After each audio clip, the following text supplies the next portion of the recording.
What's going on, recliners? Welcome back, or welcome to the channel. Today is sadly the day we've reached the series finale of The Pacific. Now, overall, I have definitely really enjoyed this series. From the acting, the set pieces, costume, makeup, cinematography, everything has just been on point. And of course, also the history that it's taught me throughout the series. Plus, with the help of you guys too, filling in blanks and correcting factual inaccuracies that they embellished for the show, all greatly appreciated. Now, we are going to start this one up in a sec, but before we do, as promised, I wanted to do the giveaway results and give one of you guys for the support the silver 1 ounce 230th anniversary Marine coin with the Okinawa raising the flag iconic image. Now, unfortunately, I only have one to give away. I wish I could do more for you guys, but, I do what I can when I can. And to make this fair, what I'm going to do is I have a random number generator here, and it's going to pick one of the episodes from episodes 1 to 9, and then from there, I'll see what episode it ends up picking, how many comments are there, and choose another random number from this, and whatever that picks, it'll be, that comment from the top down. So first up, we got random numbers 1 through 9, and all right. So we're going to be doing a random comment from episode 7. All right, and only 4 people commented on this one. So better for the 4 people that did, unlucky for the ones that haven't. But once again, we got 1 through 4. And comment number 2.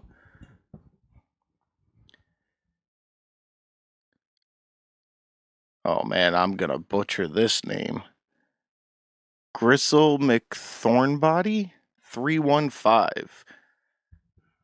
Yeah, sorry if I butchered that name, but congratulations, you are the winner.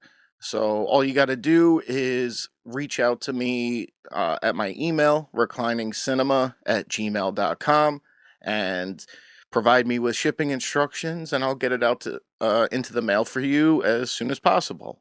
So once again, thank you and congratulations. Thank you to everyone else that participated, and stay tuned because in the future, I will be doing more giveaways whenever I get the chance to.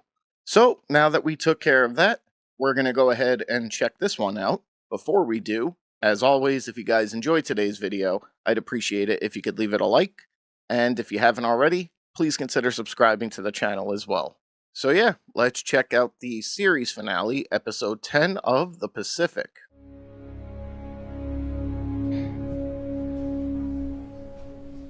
St. Albans Military Hospital, Long Island, New York.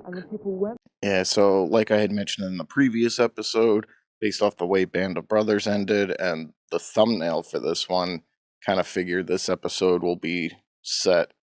Just them getting acclimated back into life. Hey, And Lucky. You're not listening to me. How about a comic, Amos? I got Snookums. The war's over. It only took 2 huge, massive bombs to help speed things along, but can't tell if he's relieved or upset that it's over. Like he's been spending a lot of time recovering in the hospital.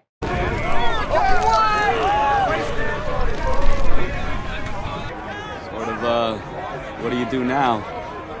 I can't even imagine what it must have been like for them and current active military to leave situations like this and just go home, chill on a recliner, watch TV, whatever. My first official act of peacetime.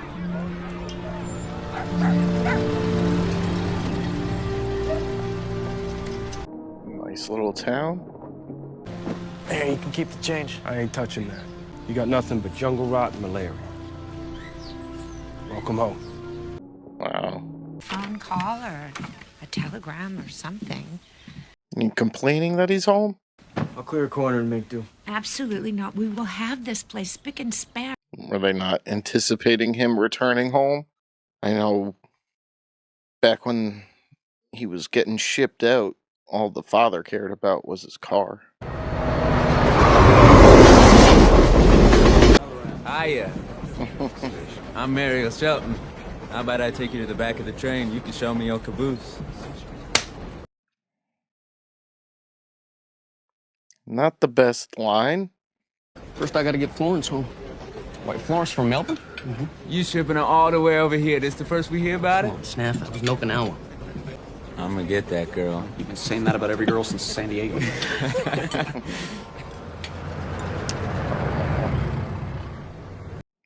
Going to meet the in-laws. I recognize you from the photos Journey sent. Last time I saw him in Honolulu, he couldn't stop talking about you. Not sure why the mom isn't giving a warmer welcome. Because she reminds her of what she lost. I'm waiting for orders. Hurry up and wait. I saw his grave on Iwo. He's got lots of good Marines on all sides of him. I thought you should have this. Medal of Honor.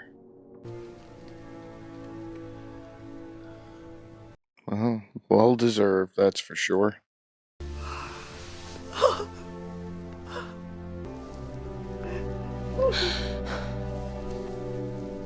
Yeah, unfortunately, not everyone's getting a happy welcome home. It'll take Florence a while to get from Australia to here. That is, if she comes. You're good Marines.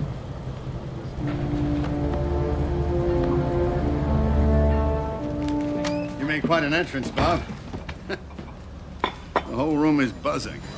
I'll take my former position. Why, you still want to cover local sports? Today's good. Today. Bergen Catholic plays Don Bosco Prep this afternoon. Yeah, my cousin went to Don Bosco. $10 a week raise will do it. I will give you 7.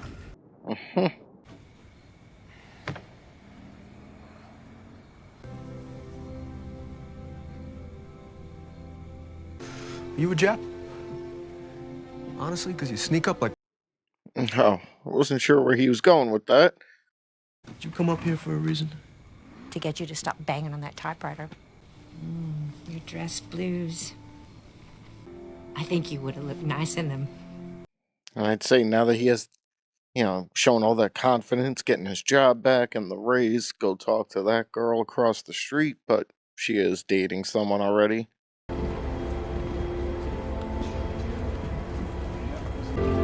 Just gonna leave, man. Easier than saying goodbye.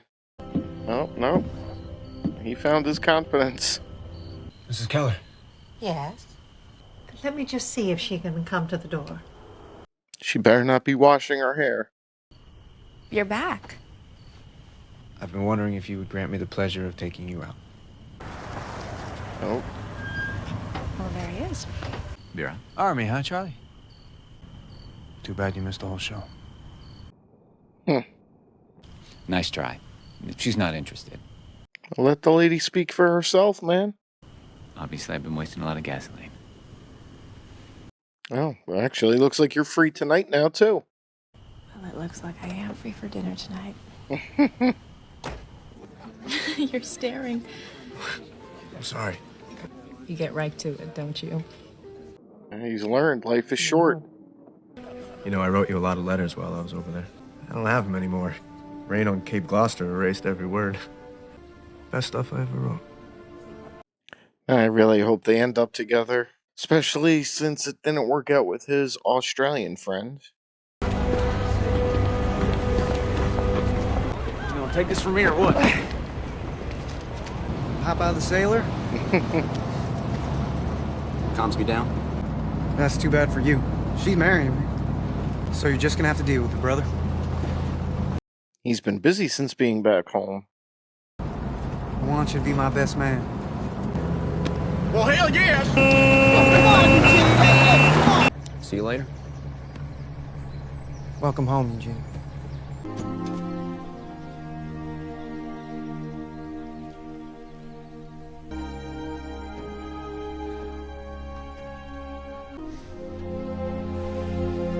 Oh. Here's a little souvenir that I brought back from Prague. It's not the best souvenir.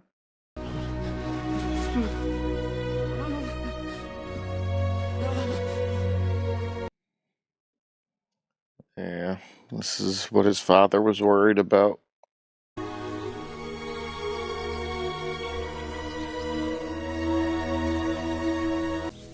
I didn't get any sleep for the longest time. I like Martha. You went through the entire war and retained your virginity? You show up at that ball, decked out in your uniform, and all the ripe fruit will fall off the tree right at your feet. No, Edward, I don't believe I will. I don't believe I will ever put on a uniform again. Well, to be fair, you guys were both in terrible situations, but completely different sides of the war. You looking to register for classes, Mr. Sledge? I'm thinking about it. Oh. I forget what I've seen her in. Any journalism? None at all. Any engineering, technical skills? They taught me how to kill chaps.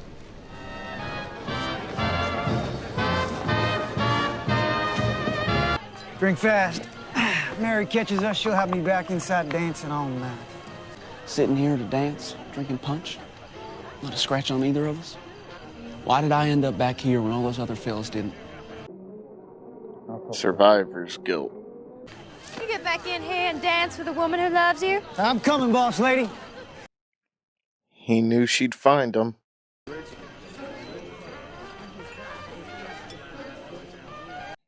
Poor Sledge. He's still having a tough time.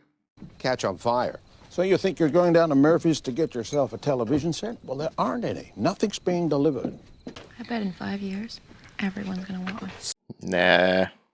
Just a fad. No one's gonna want a TV. Give us this day our daily bread, and forgive us our trespasses as we forgive those. I thought we'd start at what's left that old fence down by the creek.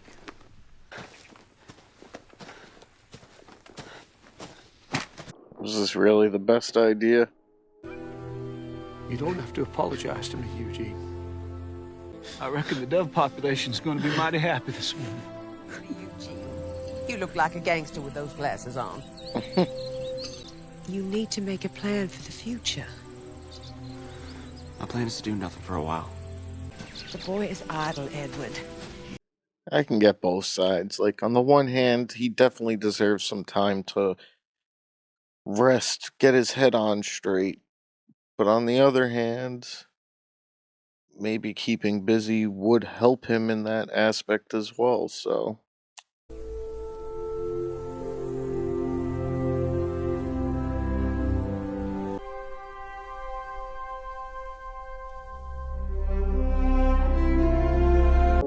Eugene Sledge earned a PhD in biology, then spent a career teaching at the University Alabama. From notes he kept throughout the war, Eugene eventually wrote his memoir with the old breed.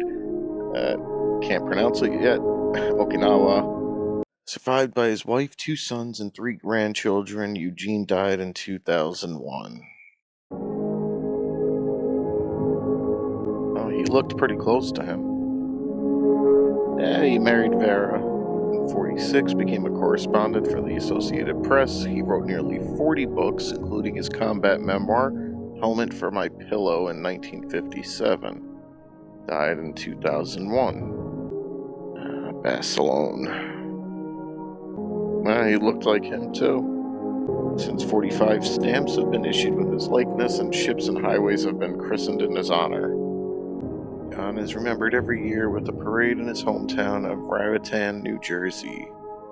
was told on her 32nd birthday that her husband had been killed on Iwo Jima. They had been married for only 7 months. She never remarried, and died in 99. Runner Bud Conley returned to Buffalo, New York, November 44. He married his childhood friend Marietta and sold cars for over 40 years.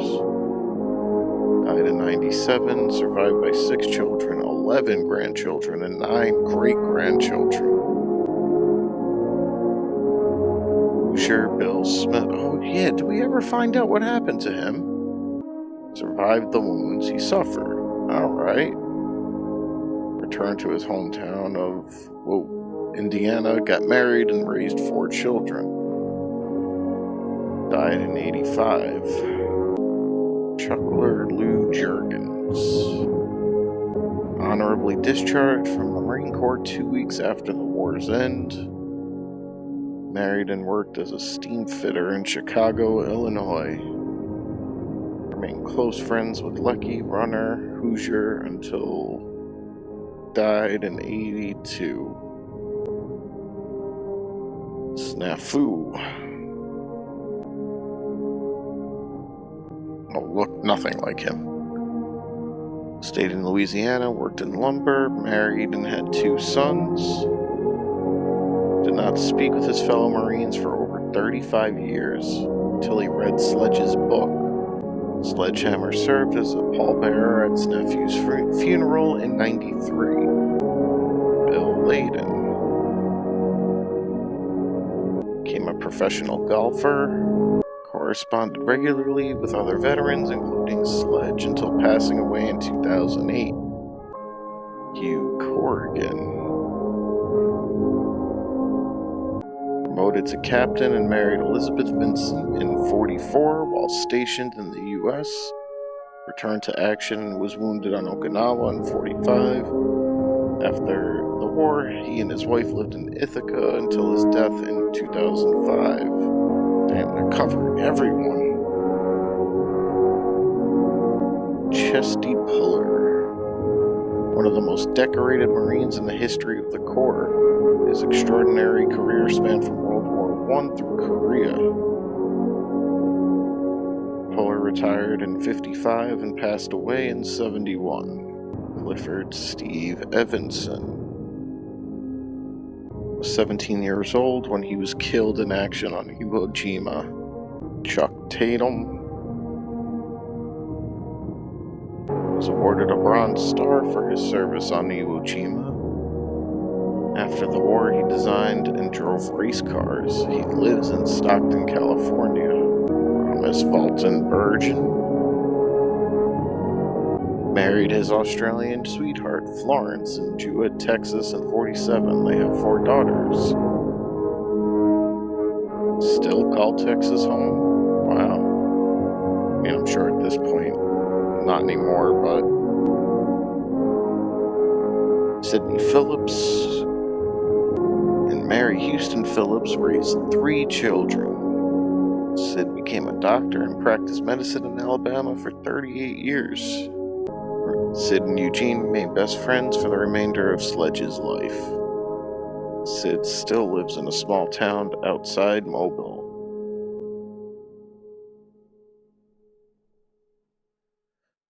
Alright guys, just got finished up with episode 10, and that officially wraps up the Pacific.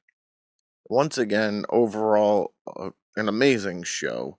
Showed us things that never really are portrayed in, movies and shows like this. We definitely got to see a deeper psychological effect that the war had on these men. And while, yes, it has been shown in cinema before, I feel like it hasn't been shown quite in this depth before, which I can appreciate. Now, as presumed, this episode was just them all going back home and getting reacclimated into the world. Some had an easier time than others. Lecky, I mean, he went home like a boss, strutting into his old job with a newfound confidence, going to call on the girl next door. And yeah, good for him. He mustered up that courage because, yeah, it seems like he got to lead the life he wanted. And by the ending there, pretty much everyone did. I mean, Sledge definitely had a tough time coming back home, and certain people around him could see that and just let him take his time. And eventually, he got married, had a family, wrote a book, and yeah, he still had a normal life after. We had Lena going to visit her in-laws, the Bassalones, for the first time, and yeah, that definitely wasn't a pleasant visit. And I can't believe she never remarried. That's crazy. I feel for her. And they were only married for 7 months. Uh, Such a shame. And yeah, also got word on Hoosier. I actually completely forgot about him. I don't recall if they ever mentioned what had happened to him on the battlefield, if he was okay, but thankfully he was. And most of them got to go on and live very long, healthy, normal lives with lots of family, good careers, and good on them. All well deserved.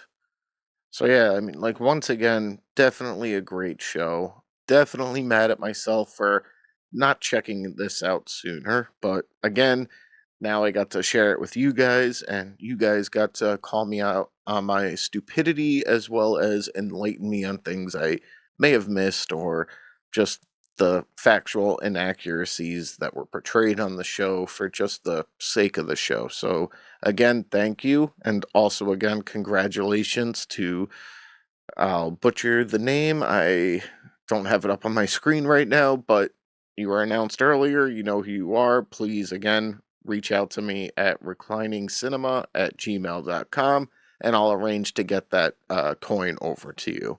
But for today's video, guys, that's going to do it. If you guys enjoyed it, as always, I'd appreciate it if you could leave it a like. And if you haven't already, please consider subscribing to the channel as well. Thank you guys for watching, and until the next one, I'll see you guys soon.